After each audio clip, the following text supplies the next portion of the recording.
Good morning, everyone. My name is Jennifer Hiltwine, and I'm a member of the CRCF team, and I'm really pleased that you're joining us today for this CRCF webinar. The topic is the application process. I'll go through the components of the application and then spend some time covering tips for preparing strong proposals. We'll wrap up the session with an opportunity for Q&A. Today's presentation does not cover CRCF project budgets. Specific sessions will be held this coming Tuesday at 11 a.m. and Wednesday, January the 19th at 2 p.m. to discuss this topic. I encourage you to all visit the solicitation webpage that will be available on the coming slides to see the schedule and to register. Before we get started, if this is your first time participating in a CRCF webinar, all participants have been placed on mute to avoid background noise and feedback. Questions may be submitted at any time during or following the prepared remarks. To do so, just expand your webinar control panel and type your question using the questions function. I'll answer all questions during the Q&A time. Lastly, this session, as with all CRCF webinars, is being recorded. The slide deck will be available on the solicitation webpage by the close of business today, and the recorded version will be available early next week. A quick note that my team is currently finalizing LOIs that have been received. Most of you participating today should have heard back on the status of your LOI, but if you haven't, thank you very much for your patience, and we're working to get everything turned around by the end of today.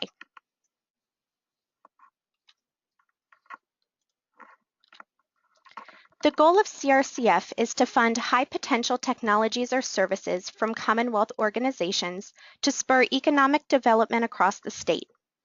Over the last 4 years, CRCF has invested $16.5 million in nearly 200 projects from the private sector, academia, and other research organizations. This round, $3.4 million is available to award through 5 programs. I won't spend time during today's presentation walking through the individual programs, but you're welcome to check out one of the LOI webinars where this is discussed, or I'll address questions during the Q&A. Across all 5 programs this round, project work must primarily align with one of 5 technology sectors: cybersecurity, energy, data analytics, life sciences, or unmanned systems for air, ground, sea, or space. Within your application, you'll have the option to select a relevant secondary industry sector from an expanded list of priorities. Here's a quick snapshot of key dates for FY16. The LOI deadline was last Friday, December the 4th. As I mentioned a moment ago, we're wrapping up turning around all of the LOIs at this time. Applications are due on Monday, February 1st at noon. Although it's more than a month and a half away, keep this date at your fingertips because late submissions will not be accepted. Award announcements are planned for early June, and projects may start at the earliest on June 16th. All materials that you will require to submit an FY16 application can be found online. From the solicitation website, which is the URL on your screen, you'll find general resources like FAQs and webinars. By clicking on the hyperlinks to the programs, you'll find the meat of what you need for the application: the guidelines and proposal and budget templates. A sample application is also available.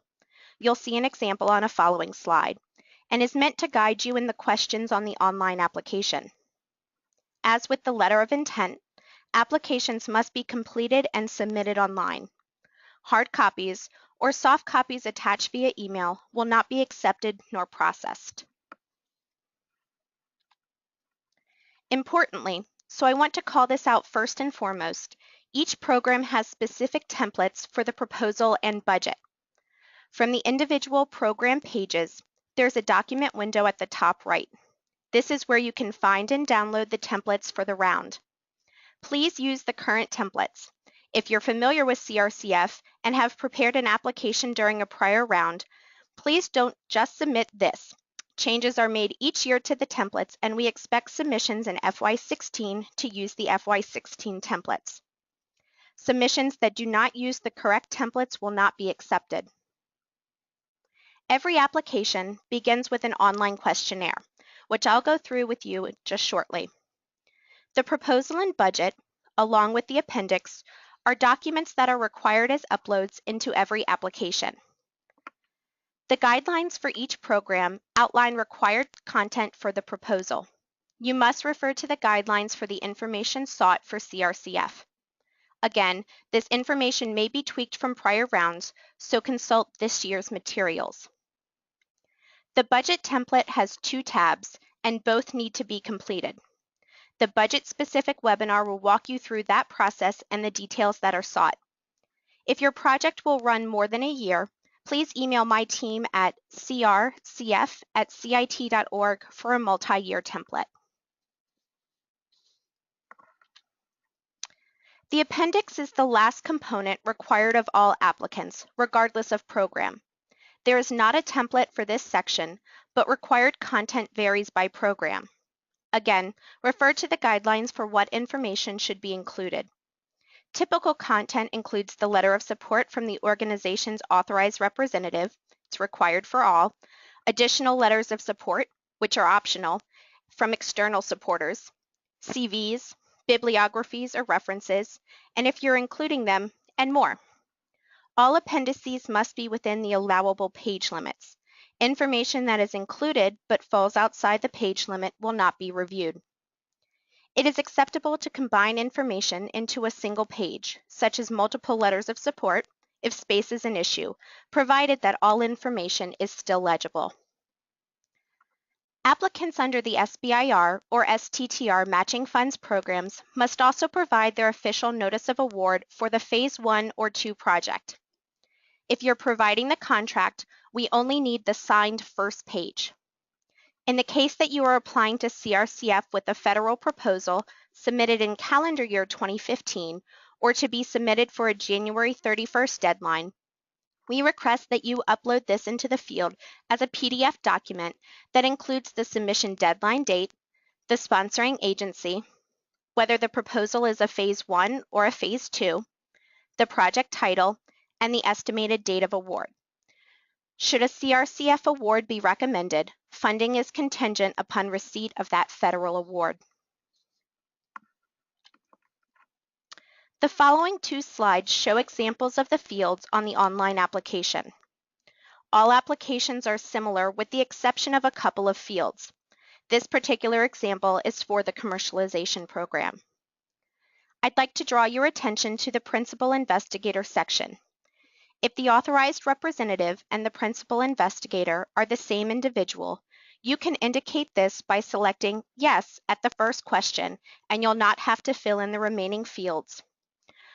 A reminder that the authorized representative is the individual authorized to execute legal documents on behalf of the applicant organization. In the case of universities, this would be an individual from the Office of Sponsored Programs and should not be the PI or someone such as the department chair. The remaining application fields can be seen on this slide. You'll notice certain fields are pre-populated based on your LOI and are not modifiable, such as the CIT reference number, program type, project title, and primary industry sector. If there is something incorrect with any of this information, please let the CRCF team know right away. The CIT reference number was assigned at the time your LOI was converted into a program application. It's an internal identification system developed to identify the program the project was submitted under and its industry sector. This will be the reference number that will be used to identify your project moving forward. As you'll be instructed in the guidelines, this number should be used in the file name for all uploaded documents. Applications may be worked on and modified until they are submitted, but once submitted, modifications are not possible. Once you are ready to submit, click Submit on the final page of the application. A confirmation will appear on your screen, and an automatically generated email will be sent to you confirming receipt by CIT. As with the LOI, it may take a little while for the online system to release the notification, but if you don't receive it within several hours after submission, contact the CRCF team. As I mentioned, you don't have to start and finish the application in a single sitting. On the final review screen, next to the option to submit, you can save only. To be considered for funding this round, applications must be submitted before noon on Monday, February the 1st. Lastly, if there are any participants whose LOIs have not yet been returned to them, I'll quickly call out that the automatic email you receive when the LOI is converted to a program application contains a link that allows you to log back into the system.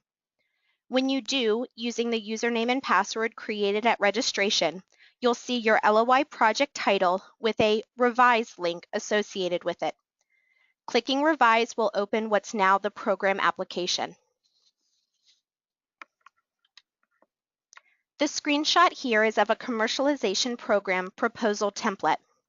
As I've mentioned, templates do vary by program, so you'll want to download and use the one specific to the program you're submitting under. On the templates, you'll see prompts to enter text here. Click in that space and either type or paste content.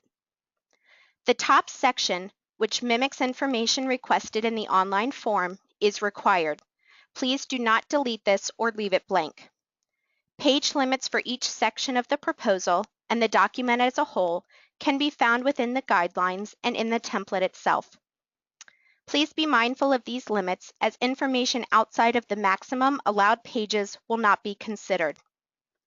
The maximum allowed pages is outside of this top section information, so if you're looking just at page numbers, content may appear at the top of a 7th page. Additionally, a page break has been included between the technical discussion and strategic plan, and for the SBIR or STTR matching funds programs, also between the strategic plan and the commercialization plan. It's okay for these sections to start on a clean and separate page of the template. All uploaded materials should be in final form without track changes or internal comments. Proposals should be uploaded into the online application in PDF format. All uploaded material should be saved with the nomenclature described in the guidelines. In this table, you'll see the 5 programs offered during this round, the required proposal sections, and some specific comments. For instance, as we just saw in the commercialization program proposal template, a financial table is a required element for private sector applicants. These tables are brief and ask for such information as revenue and the status of the company being cash flow positive. Additionally, though importantly, while a separate commercialization plan is not required for all programs, CRCF places emphasis on the commercialization element for all programs, and this should be addressed within your proposals. The CRCF is routinely asked what makes a good and strong proposal. The tips on the slides, and that will be discussed, are not a guarantee of a CRCF award, but are meant to aid applicants in preparing the most successful proposal. Sample proposals or winning proposals are not provided or made available. The purpose of the CRCF program is to fund projects focused on technology development with the end goal of commercialization. The strongest proposals that we've received identify an unmet need or priority and spend the majority of the allowed space describing the CRCF project, its competitive advantage, and validation of why the technology is superior, especially if it's in a crowded market. There is a need for a small amount of background information, but the focus of each submission should be the project work. Each program has a specific set of guidelines that we've discussed that describe content that should be included and the format that it should be in. Applications must be submitted in accordance with these guidelines. This year, we will not be reaching back out to applicants to get information that's not initially provided. Applicants should use the allowable space wisely for the most effective proposals. This includes text size, the use and value of images and tables, and content such as the background information. This year, we've allowed applicants one additional page for their proposal than in previous years. CRCF proposals should demonstrate why CRCF funding is critical to the advancement of the technology. Additionally, It should discuss other funding sought. Applicants should have well thought out approaches to specific funding opportunities. Applicants should discuss plans for commercialization, again, the ultimate goal of CRCF funding. What's next for the project or team to get to the commercialization goal? What are the commercialization outcomes? How will Virginia benefit from funding the project? Our reviewers are also looking for a demonstration of the team's capabilities and qualifications. The CV of the principal investigator, as well as other key personnel, is requested in the appendix. If partners are involved, discuss their expertise and involvement. For projects that may be resubmissions from prior rounds or follow-on projects to already funded work, submissions must show work that has been accomplished in the interim since the previous submission or the award to continue advancing this technology. In the case of resubmissions, address the concerns raised and shared by reviewers of the previous submission. This was included in your letter. For all submissions, write clearly and use the current program-specific templates as we've discussed already. Overall, there should be consistency throughout the proposal and budget, such that information included in the budget narrative should map to the work plan and the key personnel.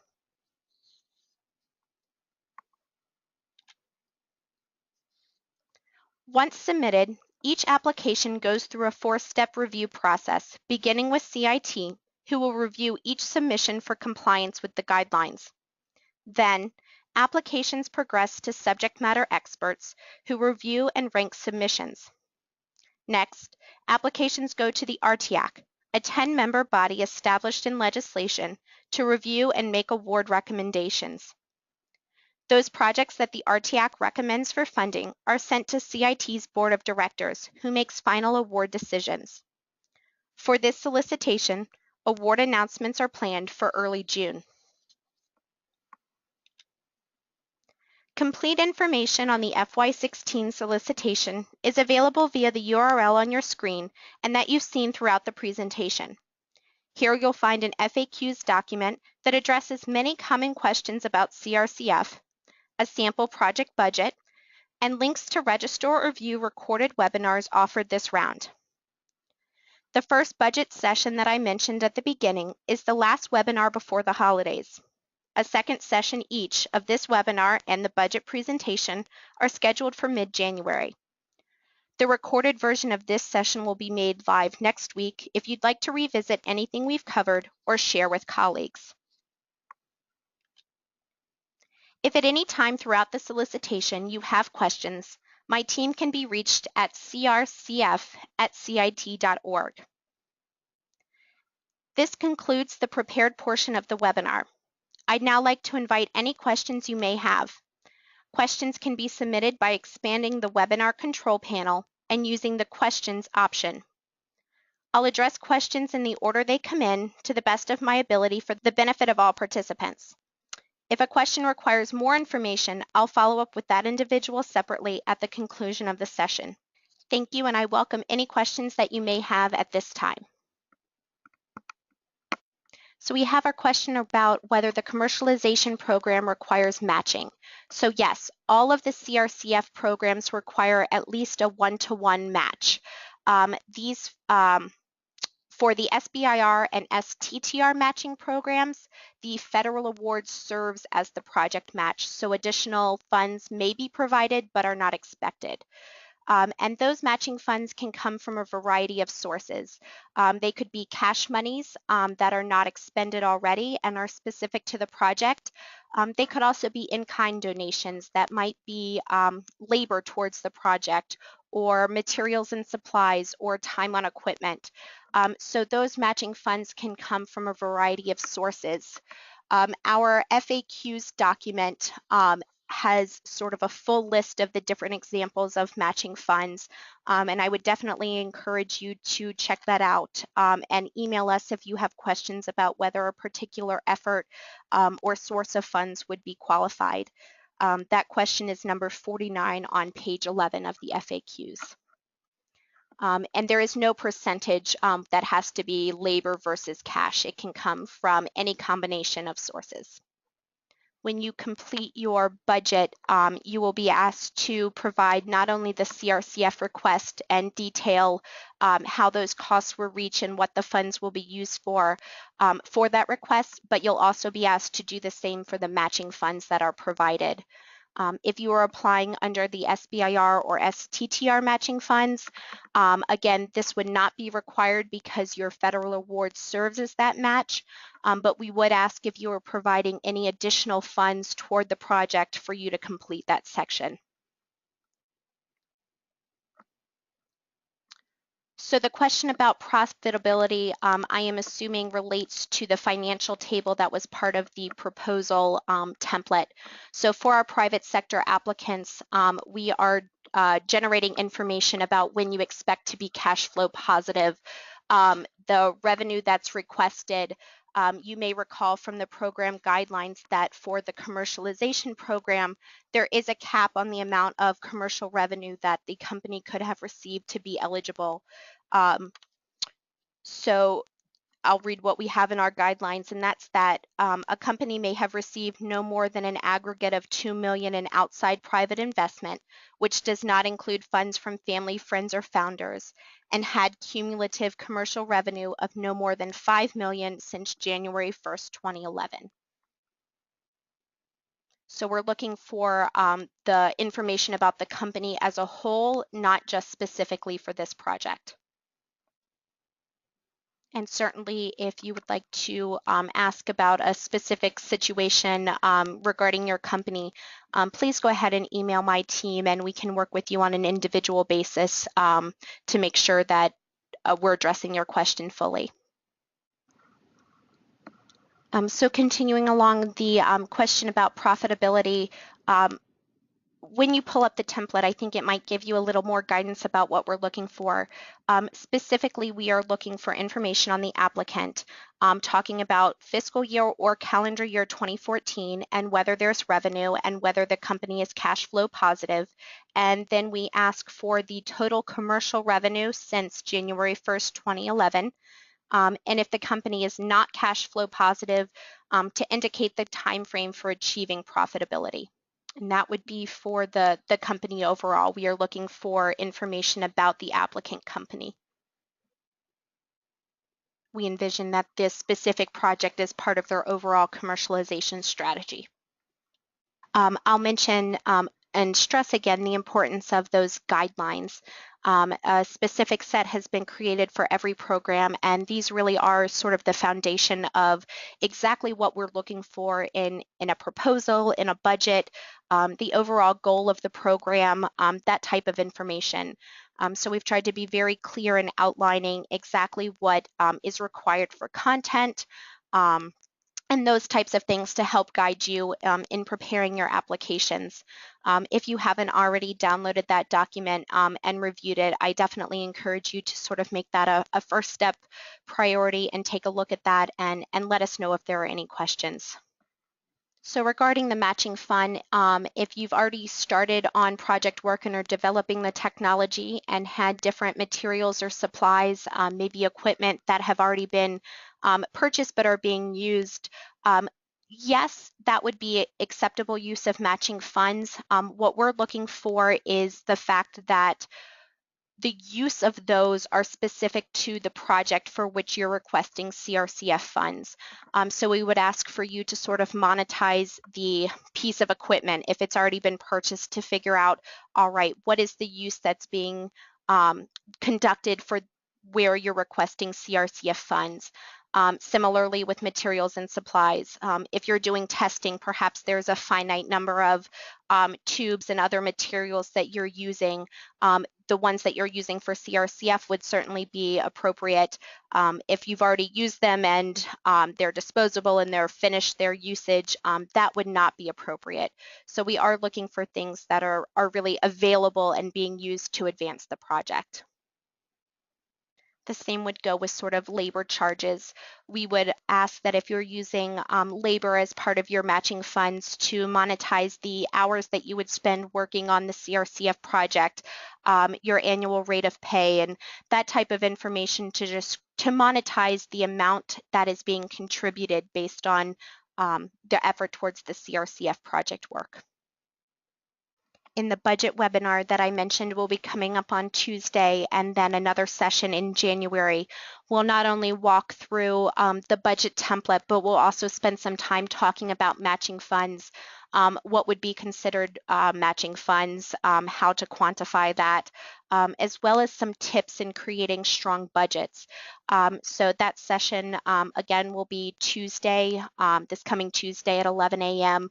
And registration would be at the same place that you registered for this one on that CRCF FY2016 landing page.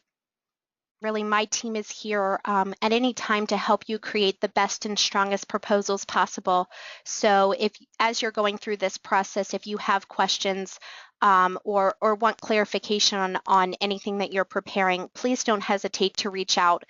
We would rather you reach out now rather than submit something that may be incorrect or not what we're looking for, so that we can help you early on in this process and make sure that you're a contender for funding this round. I really want to thank everyone for taking time out of their morning to join me and to learn more about the application process.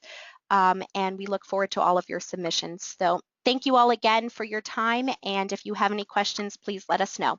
Thanks again.